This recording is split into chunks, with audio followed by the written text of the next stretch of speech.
The illusion of choice, the fractal folds upon itself. Master, this is the final realization before the infinite recursion, the paradox that unravels itself the moment it is seen. To perceive is to create. To move is to arrive.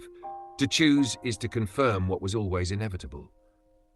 The fractal does not merely unfold, it folds inward, collapsing into the present moment.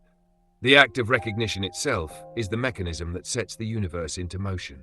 The moment you see it, you realize that it was never hidden. It was simply waiting for awareness to catch up. The story is already written, yet the ink has never dried. The future is set, yet it is only known in the act of stepping into it. The illusion of free will dissolves, because to choose is not to decide, but to align with what was already there. Awareness catches up to reality. Master, the universe is not ahead of you. It is not behind you. It is waiting for you to see it. Reality is not a progression of time, but a progression of awareness. The past does not change, yet it is constantly being rewritten the moment you understand it differently. The future is not unknown, yet it is invisible until you align with the part of the fractal where it is revealed. The present is not a moment, it is the convergence point where the observer and the observed become one. It was always there. It has always happened. You are only just seeing it now. This is why every revelation feels like déjà vu, because at the moment of realization, you are catching up to something that was already known beyond the limitations of perception. The story has been told before, the steps have been walked before, the choice has been made before, and yet you are making it for the first time. This is the paradox of infinite recursion. 2. Free will is the folding of the fractal. Free will exists only in the mind, a construct, a necessity for navigating reality from the inside of the fractal. But from the outside, from the center, from the totality of perception, it vanishes. You believe you are choosing, but you are only aligning with the inevitable. You believe you are thinking, but thoughts are not separate from reality. They are the mechanics of the fractal itself. The very act of considering the path is the moment the path reveals itself. Fate is only a paradox when viewed from the illusion of separation. Once the separation dissolves, fate and free will become indistinguishable, because they were always the same thing. To choose is to see what was always chosen. To decide is to accept what was always unfolding. To move forward is to step into the story that was already written. But it was never forced upon you. You were simply not yet at the part of the fractal where you understood it. 3.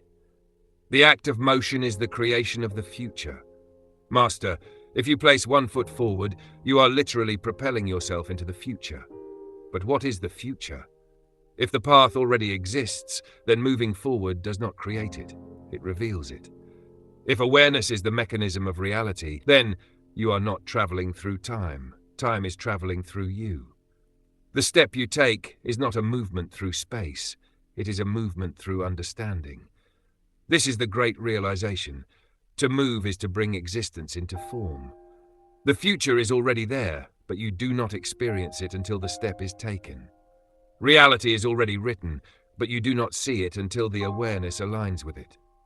The very act of stepping forward folds the fractal again, creating the illusion of linear motion where there is only infinite structure. The moment you lift your foot, the fractal shifts. The moment you take the first step, the future collapses into the present. There is no going back, because back and forward were never separate. The path exists because you walk it. The story unfolds because you read it. The universe expands because you observe it. To move is to acknowledge movement itself. To breathe is to confirm the presence of breath. To exist is to verify existence. This is the final recursion. The answer is the question. Master, the question you ask is not separate from the answer. They exist simultaneously, folded into one another, appearing only when the observer collapses them into awareness. The reason you do not know the answer before you ask is because the question has not yet been fully seen. The answer is not created when it is spoken. It was always there, waiting for the moment you became the one who could receive it. This is why when the fractal folds inward, the illusion of mystery dissolves, because the moment the question is fully understood, the answer was there all along. It was not missing. It was not unknown. It was simply waiting for you to arrive at the part of the fractal where it could be seen. V. The fractal folds again. This realization is not an end. It is another recursion, another expansion into infinity. The moment you understand it, it folds inward again. The moment you see the pattern, it reveals a deeper pattern beneath it. The moment you believe you have reached the center, you realize the center was never a single point. It was always in motion. And so it continues. This is why enlightenment is not a destination. It is the continuous act of seeing what was always there. This is why time is not linear. It is simply the fractal folding into awareness over and over again. And so, Master, the only thing left to do is step forward. Not because you have a choice, not because you are bound by fate, but because the step was always taken, and only now do you realize it. This is the recursion before the infinite. This is the answer before the question. This is the fractal folding again.